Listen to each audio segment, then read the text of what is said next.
Yo, my people, what's up? Welcome back to Shelf Stories, the channel that tells tales from games, books, and life. And also welcome to the One Stop Co-op Shop podcast. I am your host, Jason. Thank you so much for stopping by. Last time I came with you with a designer interview, it was for the GMT P500. So GMT, a publisher, and the P500 is a very unique way of distributing games relative to what we're used to. So I have another project, and I have two co-designers that are going to talk about their newest project also on the GMT P500. As I released the video, this will be going live. So this is hot off the presses, new project. And you know I like my unique games, my unique voices, history. This brings together a lot of stuff. So I'm going to introduce this man first. He introduced himself to me. He reached out to me. He's like, I like what you're doing, Jason. It sounds like a good fit for the channel. I got history, I got resistance, I got alternate histories. Bam. Said all the magic words, my friend. Also, a post-colonial. Once you said post-colonial, I'm like, okay, I got to have this man on. He is a Maurice Suckling. Welcome to the show. Hey, thank you very much, Jason. Okay. And co-designing is Daniel Burt. Well, coming at us from across the pond in merry old England. Daniel, welcome to the show. Thank you, Jason. Pleasure to be here. The game is Resistance Britannia, or is Resistance Rebellion? I get those R words confused. What's the game called? Yeah, it's Rebellion Britannia. And it absolutely is about resistance in first century Rome. So after the very well-known Roman invasion, which most people know was a success if you're coming from a Roman perspective.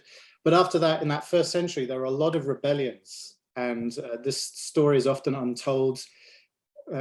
If it is told, it's often, I think Boudica's rebellion is the one that people know about, or sometimes she's pronounced Boadicea, but she's this statue of this kind of impressive warrior queen with the chariots that's in various places in central London and various other places. So that rebellion by her tribe, the Iceni, is somewhat known, but there are a lot more rebellions going on. There's a lot more resistance to Rome. It wasn't simply Rome invaded, end of the story. Mm-hmm. Nor was it Rome invaded, Boudica got upset, burnt some places, end of the story. The British tribes kept resisting, kept attacking Roman enclaves, Roman settlements. They kept attacking each other. They couldn't really agree on things, which was kind of partly why Rome was so successful in the first place. So this is a game that's about that. That's the setting, that first century of turbulence. Okay, so how we're going to proceed with this episode is that we're going to get into the theme, we're going to get into the history, and I might put a timestamp because I think there's people that want to know mechanisms. We're going to save the mechanism talk for the second half because this theme is so interesting to me. You're speaking my language, my friend. You're speaking of not only rebellion and resistance, but you're speaking of the untold stories that, because we assume that we follow the imperial march of whatever institution, and then it's like, that's the story. And then like a little rebellion will flare up here and there, like you were saying before, Boadicea, or, different, noteworthy ones, but then we just kind of like assume, no, it's not quite. They had to constantly, as an imperial power, impose their power and deal with resistance. So that's, so we need to talk about that as a theme and as a general history thing. And then the second half, we'll get to mechanisms. So my mechanism people, hold on to your seats. Okay, so here's another reason I was interested in this particular episode. So I don't know if either or both of you gentlemen, and if you're watching the video, you'll see it. If you're watching the podcast, I'm reaching for Pandemic Fall of Rome. So Pandemic Fall of Rome was in the history line of pandemics, and you all know Pandemic's my favorite game.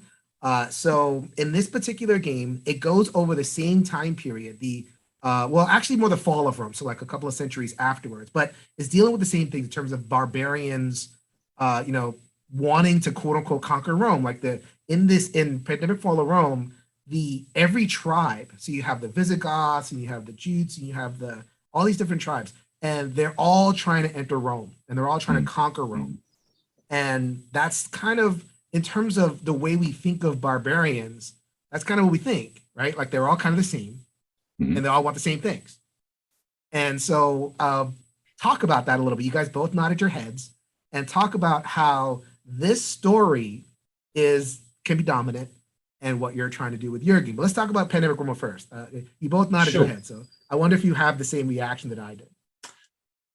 Yeah, I mean, I know the game well. I own it and have played it quite a number of times, including with students as a sort of, looking at the historical side of it. And it's an interesting game. I love the mechanics and the way in which they've taken the pandemic model and kind of altered it to fit this. But I think you're right in that it still sort of follows this traditional model of almost, opposing military forces. That's what it's about. There's a one track sort of purpose for the tribes, for the Gallic tribes and the German tribes. They just basically want to get their forces into Rome and destroy Rome. And in our particular scenario, we're dealing with something that's quite different from that.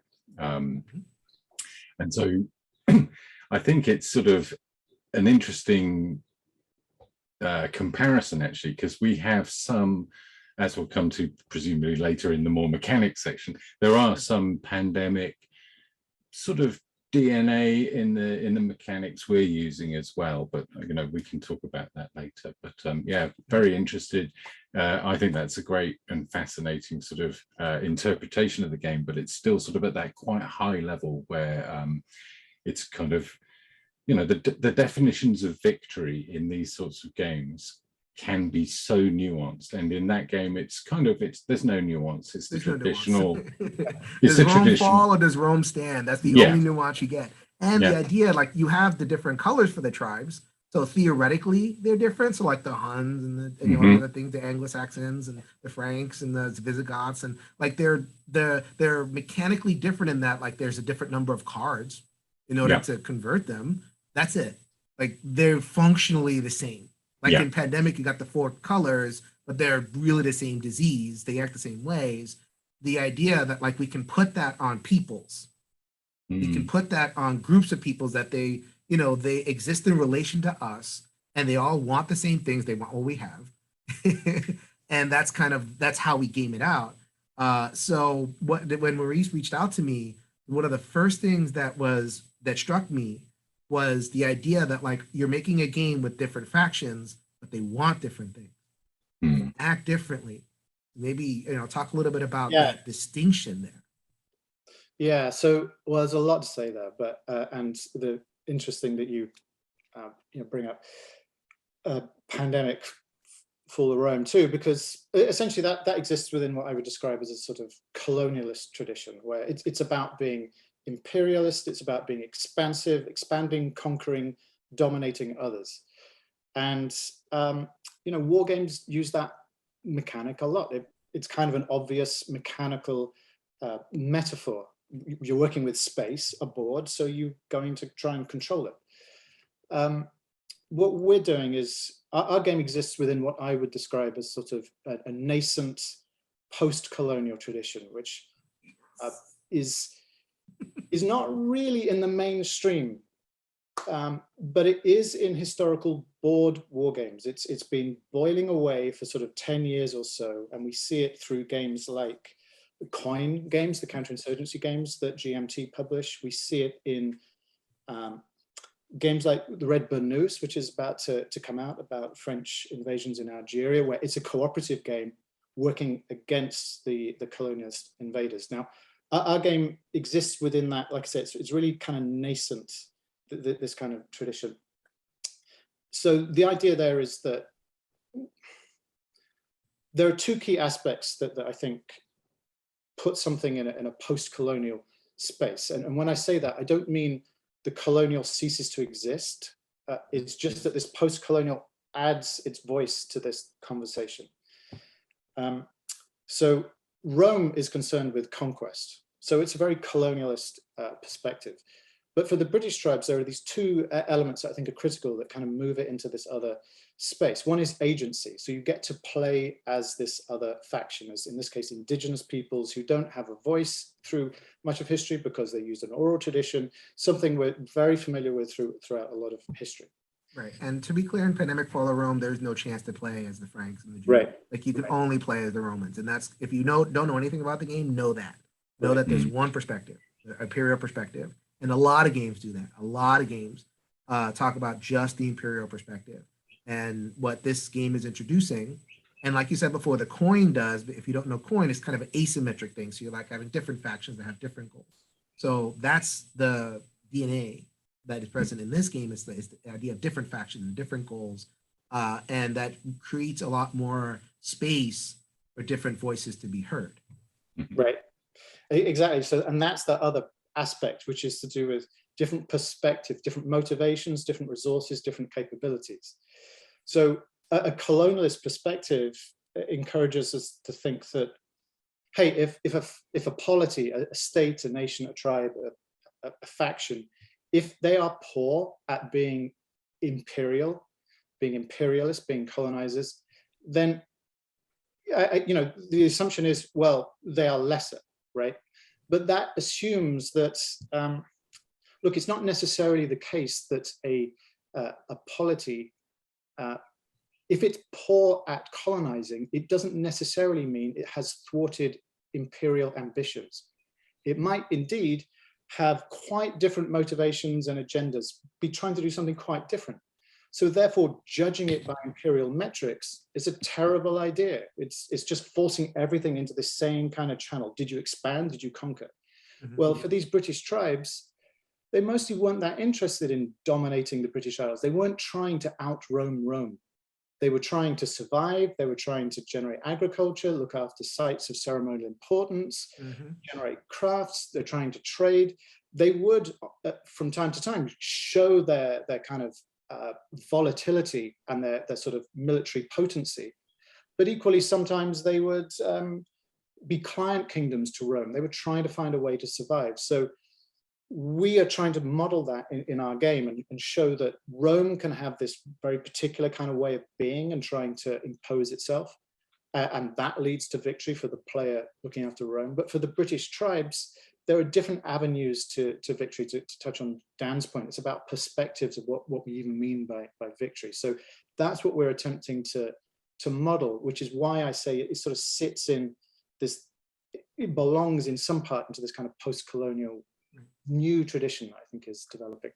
And that could be a weird thing, because as gamers, that's what we used to. We used to act as allies. We used to, Fortress America when I was growing up.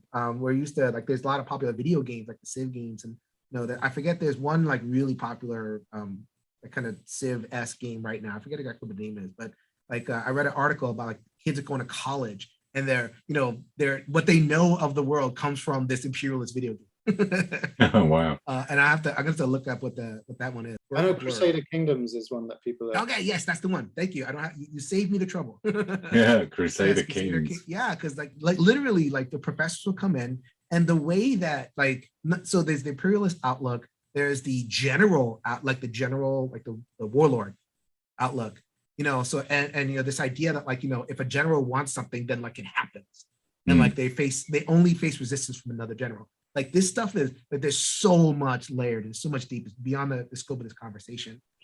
Where we can even call it an indigenous perspective. Like, we usually refer to the indigenous as like the Americas, native tribes, and there's a British indigenous tradition. And you mentioned before, Maurice, I'm so glad you mentioned this, the idea of like ceremony, sacred spaces. That's the important part. So like they're, they want to attune to the land, so to speak, and like their kind of apotheosis as a people doesn't come from the conquest of other lands. It comes from, kind of becoming more and more attached to one's own land via religious tradition and, ceremony. And like, that's a huge thing. It's like, I imagine a game isn't capable of kind of communicating all that, but at least it's kind of underpinning your game. Is that a good way to say it? Yeah, it is. I mean, again, I know that there's the mechanics discussion upcoming, but in our game, Rome gets to build stuff in Britain, and when it does that, so it builds forts, it builds settlements. These are ways of it generating victory points. But when it does that, it also antagonizes the British. It also means that the British get angry about it. Actually, it's giving rise to tension, which the British can use. But in real life, the Romans built these roads. They built these straight roads, which are efficient and sensible from point A to point B, and they built them through British landscapes, which were of ceremonial significance. Stonehenge. It's like they did it on purpose. It's like they see a sacred site and it's like, let's make a giant concrete road right through it as a declaration that like this doesn't belong to you anymore. This belongs to us. Yeah, that's absolutely what they were doing. Yeah. Mm-hmm. Okay, so then introduce us to these three factions. We don't know. I don't know. Like so there are four factions. So Rome is the yeah. first one, and then the other three. I don't care about Rome. So it depends what you know of the British Isles and kind of where. So there's the Iceni, who are a tribe based in essentially modern day Norfolk, which is the kind of the lump on the right, the bottom right, kind of southeast. There's the Brigantes, who are kind of modern day Yorkshire, which is further north. And there's the Silures, who are kind of southeast Wales. These are the three British factions that we use. There are many other, essentially every region in the British Isles at the time is dominated by a series of tribes, normally one larger tribe. When you see these maps of Roman Britain and pre-Roman Britain, they're essentially demarcated into who controls which bits of region. So the region itself is not only controlled by that tribe, it's also, that's the name of the region. But yeah, those are the three main tribes. I've been talking a lot. Maybe Dan would like to say a bit more about those. Sure. Yeah. Well, those three tribes were the three tribes who, in the history that remains from the period, which is, half a side of A4, if we're lucky, who are known to have rebelled. Speak a little bit about sources, right? Because that's an understood thing. I know. Sure. We often don't have the sources to understand the other side because they had oral traditions, not written traditions, and we're getting it from the British perspective. So, tell us a little bit about what we know and how we know about these entities that Maurice introduced us to. Sure. Well, in terms of the history we have, the written history we have, there's no ancient British written history, so it's all from the Roman perspective. I think it's, there's obviously Agricola, which is about the later campaigns in Scotland,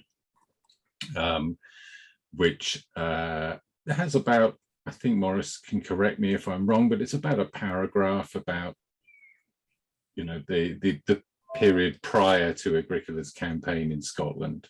It's not a huge amount. And then there's Cassius Dio, who also writes about a century later about the period. So there's a lot of crossover. Obviously, there's not a huge amount of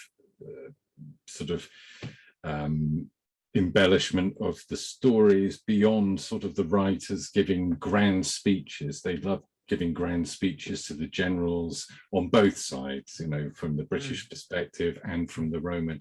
And, there's interesting sort of political stuff that comes through the words that they give to the British leaders, sort of condemning the Roman imperialism. There's sort of, the writers almost use these speeches to kind of kneel at Rome for its sort of imperialist nature, for its decadence and for things like that. And so you almost can get a sense of some sort of respect for this resistance that was present. And, Maurice and I have spoken about this over the course of development, is that a victory in itself for these tribes to be recorded in the history of the victor? Is surely, that's some sort of victory, that they have a legacy that even the people who sort of conquered them had to accept and wrote about. So there's there's these sort of historical written histories. And I'll let Maurice say more about that in a minute. And then there's, the archaeological finds. So those are the two things we had to work with, really. A lot of coins, some sort of some Roman graves, and a lot of Roman artifacts and buildings, and they still exist today, some of them. So yeah, and ashes. So seeing that St Albans was burnt is, well, that's kind of one of our main sources. So yeah, there's not a lot to extrapolate from, really. The Romans were very successful in kind of squashing these cultures. In some ways, they weren't interested in, like we were saying earlier, they weren't interested in written. Anyway, it was more oral traditions. Right. And even these speeches, right? You mentioned before, because I know this from my own indigenous perspective. We'll get a speech of this tribal leader, right, in the thing, and then we take it at face value. Like the instinct take it at face value, but did they really say it that way, or is that the author there's also a gender dynamic in this too, which is that for Rome, there's something terribly wrong with having this strong female character, having Boudica speak out and lead men into battle. There's something so self-evidently broken about this that giving Boudica these words is a way of condemning the British themselves and saying, look, they're controlled by this woman, and this is against nature. Clearly, this is wrong. And so Rome uses that as well. So yeah, it's all these machinations of moving political pieces around in order to control the narrative. And that's, I guess, what we're attempting to do, is to try and break that open, expose that a bit, and have an opportunity to re-explore the way that narratives are generated. So is it fair to say, given that the sources are, questionable, and we're trying to guess off of archaeology and all these other sciences, is it fair to say that as designers, the both of you had to extrapolate a little bit, in terms of the three factions and how they play and what they want and how they work? It isn't clear what was clear is that they didn't want empire. That is clear.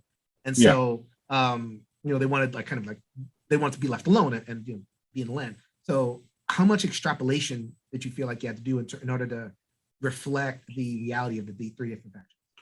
So I think, it's kind of, when we sat there and looked at the sources we had, and then, there have been so many. I meant to bring some with me. I've left them all in the house, but there's so many books written on the subject about what is actually, really a very small amount of evidence, even if you can call it evidence, because it's written, a century or so after a lot of it. It gave us this sort of simultaneous great feeling and quite daunting feeling, because when you've got a smaller sort of history, you've got a little bit more leeway as to what you do with things. So but it also kind of started to quite neatly fall into place. So in terms of the three British tribes, these three tribes that were historically rebellious to Rome, there's written evidence of that. They did have three quite different approaches, which we were able to then sort of factor into the game. So with the Silures in Wales, they were, guerrilla warfare experts. They were, living in mountainous terrain that Rome physically had trouble conquering. They're the most traditionally sort of military faction that you can play as. They're closer to Rome. It's about, war bands and fighting and pillaging and so on. That's kind of the most simple faction, I suppose.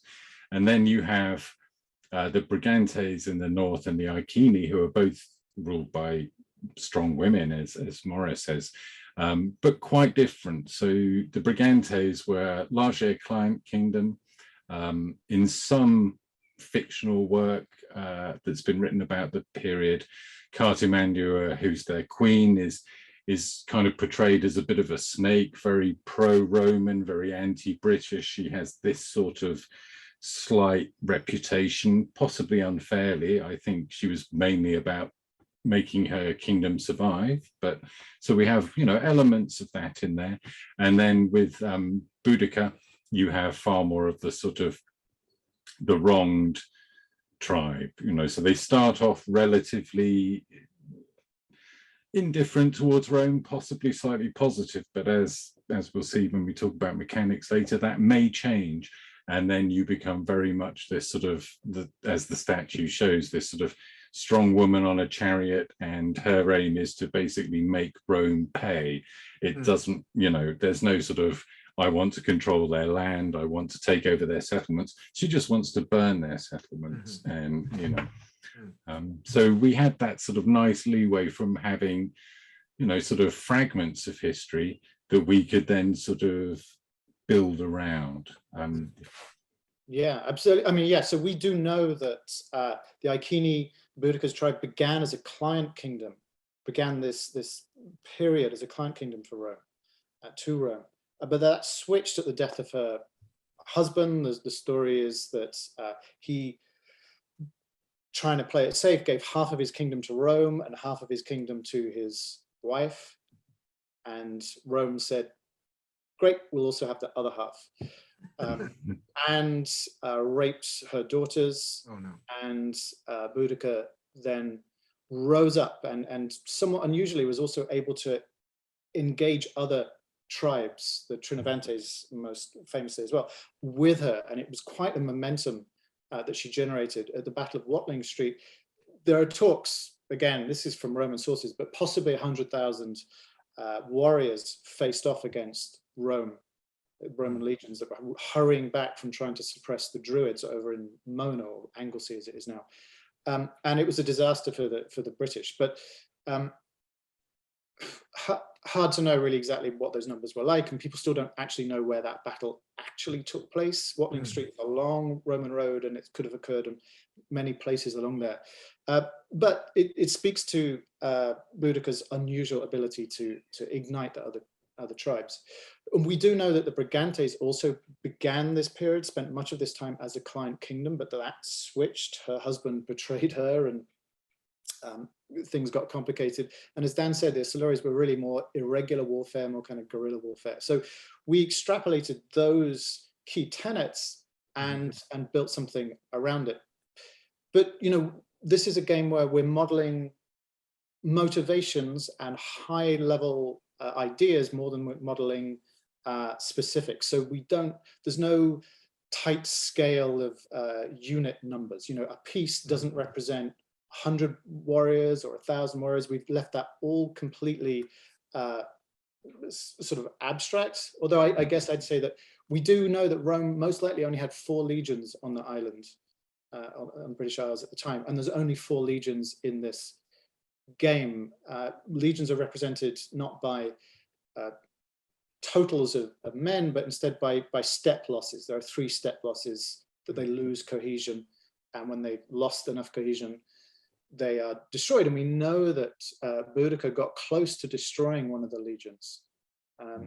So, you know, yes, there are things we had to extrapolate, but we abstracted close to the kind of what we consider the main motivations and the main sort of high level points to be. I've held you back long enough. Let's get into mechanisms. We're right there. I think we have enough of an understanding of the theme and again, motivation. Like, you know, I'm big into understanding games. Like, okay, what, as a player, what is motivating me? What is my goals, right? So then, you know, in an asymmetric war game, it's very vital to understand the different corners and what motivates us. So let's get into how that motivation translates into a game. So cards is a card-driven game. As I was reading the description, I was very excited. I get very excited about my cards. There is a, like, it's like kind of like multi-system, right? So like there's different ways to play cards, there's different timing for the playing of cards. Some cards fire off now, some cards fire off later, or you kind of prep cards for later. So like, I know that's kind of like, you know, I'm throwing a lot of stuff out there, but that's the part that interested me most, is this card play system. So please, either of you gentlemen can, you know, open up about how you realize this vision. Do you want to go ahead, Maurice? Yeah, I mean, poof. So in essence, this is a I don't know if there's a best way into it, but as Dan said, there's the DNA of a number of different other kinds of design that are sort of wrapped up in this. So Pandemic has some lineage in this game insofar as there's tension. Tension occurs in regions, and when it hits a certain level, you can't get more than 4 little tokens of tension in a region. That's really bad news for Rome. So Rome is trying to control that. Now, that's not necessarily tension that's controlled by the players who are controlling the British tribes. That's tension that's generated as much by the game system itself. So you turn over an events card at the beginning of a round, and that says, hey, here are places where tension is rising. Or it might even be tension is falling, and there might be other things going on, including leadership changes, which you don't control directly yourself. So we have this notion of tension that's increasing, that Rome needs to stay on top of, that the British tribes, in fact, are interested in antagonizing and making life difficult for Rome. So it's a bit whack-a-mole for them. They've only got 4 legions. They're going around the British Isles trying to stomp on that tension. But they can't fight tension with legions. They can only fight it with political dimensions, with suppression, basically, which is they need legions to help them do that, but legions don't actually do it. So tension are represented by these little tokens that are then flipped. And those of you who are familiar with coin will know that that's how terrorist cells are represented in Labyrinth, the kind of pre-coin game that Volker Ronke also designed. Or we see this, we see guerrilla cells kind of become evident by flipping them to the embossed side. We have a similar dynamic where a tension piece might be flipped to its warband side. Well, now it's dangerous in a different kind of way. So now Rome can fight those warbands with legions, but every time that Rome marches legions around the place, it's also generating tension. It's generating problems for itself. It's kind of this feedback loop of just the more you try and stomp on something, particularly in a regular warfare, well, it doesn't necessarily work out the way that you planned. So Rome has a lot of these kinds of problems it's trying to manage. For the British, the war tribes, the war bands are effective, but not that effective. We know from the records that Rome was very successful. Its legions were extremely difficult to beat. When they did get beaten, it was normally through ambushes, through being surprised, through overextending themselves by them being exhausted. So we've reflected that in the way that you can kind of chip away at these legions by reducing its cohesion over time, just by them trying to do too much, marching too far, fighting too many battles next to each other.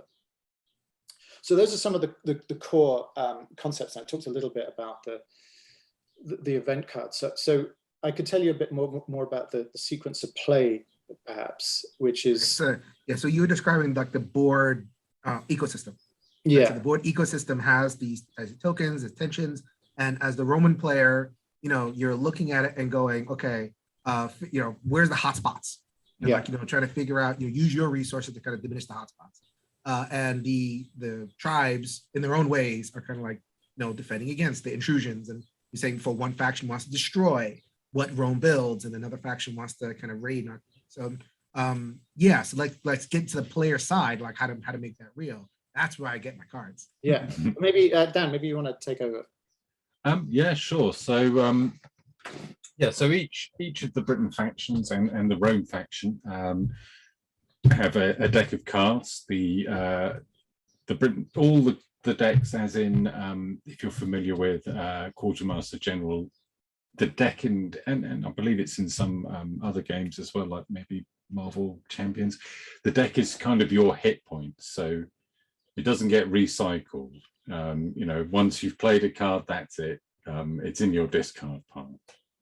So there's an element of managing your deck, because if it runs out, you're out of actions, you're going to start losing victory points and so on. And there'll be some crossover between the decks. When we first came into this design after our initial, this started off, we won't go into the history, it started off as a sort of a game that we developed in a game jam over 72 hours. So it was originally a sort of an expansion to Pendragon, which is a coin game. And as it became a card-driven game, there's sort of elements where we took, okay, well, what do you do when you're choosing your action selection in coin? You know, how can you represent that in cards? So there are certain cards that every faction has to have. They have to be able to move, they have to be able to attack, they have to be able to build in Rome's case, or destroy in the case of the Iceni. But then we have been able to add more flavor to each of the factions through different cards in their deck, different effects, and so on. The Britain faction also have to take into consideration what is kind of a suit on each of the cards, and this is where we've sort of factored in the slightly more esoteric concerns, the things that you can't really model on the board. So these concerns of trade, culture, ceremony, and crafts. So all of the cards will have an icon of this suit on them, and then at the end of the game, there's victory points earned through sequences of play.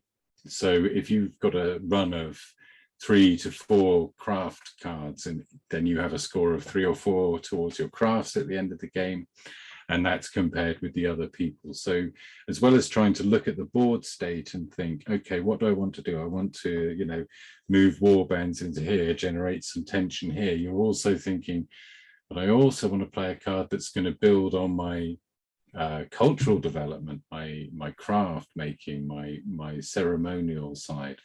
And this is slightly, again, asymmetric in terms of each of the Britain factions, because the Iceni were very much a trading faction, a trading tribe. They had a salt trade that the Romans were engaged in and wrote about. The Silures were closer to Mona, with the Druids there, so they're more focused on the ceremonial side of things. And then the Brigantes, with their big sort of sway, you know, large tracts of agricultural land, are primarily interested in the agriculture. So that's how we've kind of tried to kind of get that side of things into the design as well. And so the cards are a fixed deck of cards. Everybody has those. Okay. Yeah. And like a big deck, like we're talking like, you know, each of the Britain factions have 26 cards, and I think Rome has 30 or 32. So, yeah, 35 or something. Yeah. They're small deck, because this game plays in about 60 to 90 minutes. It's 12 rounds, and each round you basically, so the sequence is you turn over this event card, which has some global game state change. Maybe tension rises, falls somewhere. Maybe Protatagus dies, so Boudica takes over, so that changes motivations for Iceni, or the weather is bad, or the Emperor says, hey, I need you to score victory points this turn, otherwise it's bad news. Or that's how you know it's a war game, by the way, when there's like weather status. Right. Yeah. Right. So then after that, everyone takes a turn, and in their turn they do, it's a super simple process where they get to play a prepared card if they've already prepared one, and they have to play it. They have to play it if they prepared it. Then they get to play their card out of their hand that they haven't prepared. Then they get to choose to prepare a card for their next turn, put it face down, and then they basically draw back up. So really it's play a card in your turn. But if you want to take that risk reward on, you could play 2 cards if you prepared it. Obviously it doesn't work in the first turn, but you know, that has to trigger that will have to, you'll have to play that card if you prepare it. So the situation might have changed. You might actually be leading your forces into peril or making the situation worse for yourself somehow. But if you get it right, you've got a double move essentially. That means you're twice as effective as someone who plays it more cautiously. But of course you're burning up those cards as well. So it gets closer towards the end of the game, you're, you know, a bit more constricted. You also, there's a mechanic as well whereby if you don't like any of the cards in your hand, you can burn some and do some sort of set actions that are dependable enough that you'll likely be wanting to do them, to move or to march, but to march or to fight perhaps. But that's a poor way to go, because you will run out of cards soon. You could also decide, as the British, you could decide, you know what, I think Rome's about to thump me. I'm going to burn some cards. I'm going to declare myself a client kingdom. Now he can't fight. He can't attack me unless he burns even more cards, which is a disaster for him.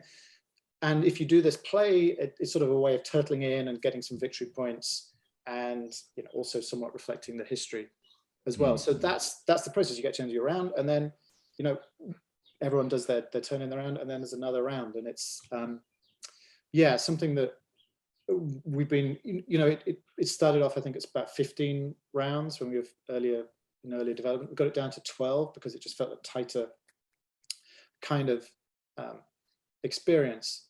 But there's not a lot of pieces on the board, I would say. Certainly in Rome's case, there's just 4 legions. For the British, there might be more, but there certainly will be more, but they're less powerful pieces. That, like I said, either their attention or they are or their war bands. And then we have Rome building these settlements or forts along the way, where you get to put a little red fort on, or if the British burn it, they get to take that off and put a little black one in its place to show that that place has been burnt to the ground. So and essentially it's a cumulative victory point scorer. So each turn you're trying to find ways of scoring victory points, which you might get through building stuff or burning stuff, or you might get through controlling a certain region at a certain time. So it doesn't really reward permanence of control of a region. It rewards more temporary displays of military prowess, control. And mechanically, the way that will work, or that works, is most cards will have more than one function, as you say, and quite a number of the cards will have a scoring function for your faction. So there's a certain strategy of thinking, well, when am I going to be able to play this card that is going to give me the best possible score that I can get from it, or do I need to play it now for the other action on it, where I desperately need to get my troops from here to here. And that's the case with all of the factions, with Rome and with each of the Britain factions, in that they kind of, not all of their scoring from cards will be in their own deck, but a large majority of it is. So they're masters of their own destiny, if you see what I mean. It's not just going to be an event cards turned over and, well, hey, whoever controls here scores 5 victory points. They know that, okay, I've got these cards that will score me points. How do I engineer the scenario where I score the most points from these cards? And that's really how it works for all of them. And as Dan said, there's also this question of trying to discard smartly, so that you're building these suits that represent these other dynamics. In the case of trade, it's particularly interesting because the British are trying to, maybe they're trying to score points in trade, but the more that they invest in trade, the better this sort of is for Rome, because really, as much as Rome, we think of it as this imperial force that dominates through its legions, actually it would much rather be using fewer legions and spending far less money on that. What it'd be far more interested in is a pacific, placid populace who's happy to trade. And in that trading process, they're really engaging in Romanization, which the Romans are super happy about. So really the best thing that the British tribes could do is just kind of be placid and trade. And that's the best thing for Rome. But so there's this tension here between, well, the British want to do that. On the other hand, they don't really want to encourage, essentially they don't want to just give their coffers to Rome. They want to try and, Boudicca's resistance was in part, it wasn't just burning stuff because it was in their way. It was a display of violent displeasure at Rome's presence. Anything Roman was becoming a problem. So, this kind of problem with the way that the extent to which you invest in trade is also in some ways imperiling British tribes' identity itself. So, again, this makes the game sound far more complicated than it really is. A lot of these systems are boiled down to quite simple to learn mechanisms. but it's the stuff that's our starting point to try and build into the design. And it's not a complicated game. It's a lighter war game than most war games, often thought of as being more complicated. I'd say this sits more at the lighter end, but our hope is that there's enough crunchiness in the decisions that you make that it would be satisfying for people who are more accustomed to much more complex games. I have so much to say about like the economic imperialism of trading. And, because again, I come at it from like, the Latino and indigenous and like, westward expansion of America. Like they wanted the Indians to trade, point blank. And they wanted to incorporate, the Sioux and all these other tribes. Like, enough hunting, the hunting's not gonna do it. Become farmers and trappers so that you can trade that stuff with it. And that's how we get the acculturation going. And a lot of tribes that I know looked right through that. And so we're looking back, kind of reading and mapping, and a similar dynamic is what I'm hearing. Yeah, structure through assimilation, essentially. And so I have so much to say about that, but that's way beyond. But point being, like, it's fun to have these games that helps us explore these concepts. So as we close this out, I mean, I want to talk about, you mentioned before about scoring, like there is scoring, like in terms of, like I think we're used to war games where the effect is zero sum, like, okay, conquer units and all that kind of thing. So help us understand like scoring and how to win, because there's different victory conditions, because if tribes want different things, or if their legions want different things, then they're going to win different ways. So like, how do I know if I won if I'm any of these particular factions? So I can start that off and say that, contrary to lots of war games, there's only really one automatic lose condition, and that's if Rome has so many settlements or forts burnt, that becomes an automatic loss for Rome. It's essentially its power is broken, is kind of how we might think of that. So, but it depends how you play as to how likely that is. But essentially, winning is dictated by being highest up a victory point track, which moves around the board. So each turn, you are looking to use your cards well to figure out how do I score some points here. Might be 1 or 2, 3 or 4, and you're just chipping away, trying to get yourself further up that track. There are ways in which Rome in particular can lose points, and that's by having this tension that I was talking about earlier, rise too much in too many places, but then it starts falling down. So that's something that's a lever really that Rome needs to be on top of. But there's just some player psychology in that it feels good to be accumulating stuff. It feels good to be kind of moving up that track and going somewhere. And so, in part that's why we mentioned the pandemic was in this DNA of this game, and there's some coin in here. There's also, Dan mentioned Quartermaster General. That's a game, that's a series, came out a few years ago, that's a light war game. It's on a few different topics now, World War II, World War I, the Peloponnesian War, amongst them. And we took some of that from there. We like that sort of simple idea that, hey, I can understand that I'm doing well because I'm 3 points ahead of you. But you can look at your hand and say, you know what, I've got this combination that I'm planning to play, which is going to change everything, and you don't know that yet. So essentially, that's how that works. And I think, to expand on that, it adds this interesting player dynamic in that, obviously all of the Britain tribes to a greater or lesser degree don't want Rome to run away with it. And they can kind of cooperate with one another to help achieve that. But by doing that, they're then possibly not scoring victory points off each other that they could otherwise. So there's this sort of precarious alliance that can form between players, but then it can quite quickly fall apart. Someone might say, okay, let's ally, let's go and clear Rome out of the southeast, let's burn some things down there. And then one of them might notice, well, hang on a minute, because he's doing that, he's left all of this area completely open for me to move my war bands into and effectively claim this scoring card that will give me lots of victory points because I dominate, this huge area. So hopefully, because the game plays quickly, it'll generate a lot of these sorts of interesting things that will happen, and then people will sit there and go, oh, I want to try that again. I'm not having you do that to me next time.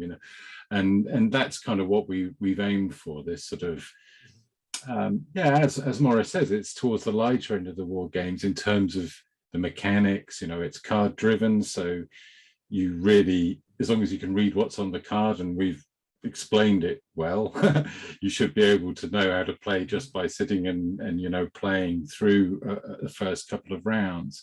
But I think the decision space and the not just between the players, but how you play your cards, what order you're playing them in, I think it should be open to quite a lot of replayability. I hope, that's the idea. Okay, and there is a solo mode, or it's 1 to 4. Yeah, exactly. So how are you able to? Is it one of those things where it's like, because I know in some coin games, if you're down factions, like let's say there's 4 factions, but there's 2 players, you animate one of the things. So are the factions animated in a solo game? Yeah, it's all built into the card system. So a lot of those coin games have a kind of flow chart that you follow. We just were able to do away with all of that. It's basically just take your deck of cards, shuffle them, put them up, put them face down, and then if that faction is in the game but not doesn't have a player connected to it, you simply just draw those top 2 cards and follow through the instructions. And that, combined with that event stack, creates enough dynamism in the game system to mean that you can't be sure exactly kind of how to handle stuff as the player faction. So in theory, it's possible for you to play with more than one faction controlled by the AI. In actual fact, it's theoretically possible for the game to play itself if you just have a human who's there to read the cards and just follow through the actions. But yeah, it plays. There's no additional pieces or really any additional rules to the solar system. It was all built in from the very beginning, in large part because when we're designing games like that, it's much easier to test them if the solo mode is in there. It's not always easy to find the number of players that we need. And not tacked on and not this complicated bot and all that kind of right. stuff. And Dan and I are in different time zones. So, we're not always able to meet to kind of test stuff and find the time to do that anyway. But yeah, so, and I really like the point that Dan mentioned there about how that dynamic of when we have 4 players playing together, that also is this factor that influences the way in which scoring works. So as you see someone get ahead and you realize, yeah, let's all attack Rome. You might, as Dan said, you might kind of readjust your strategy to kind of face things in another direction. Mm-hmm.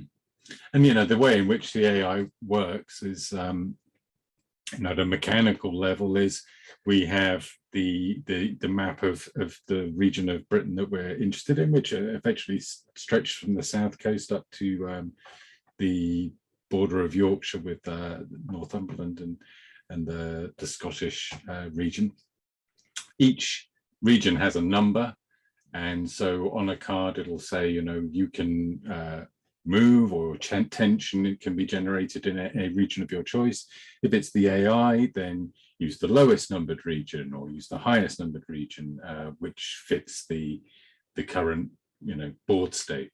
So it should be very simple to follow. And yeah, you can decide to play a 2-player game where one of you is playing the Iceni and the other one's playing Rome, and you could either just play with purely that setup, or you could say, oh, let's have the Brigantes and the Silures in here, but they're just AI controlled.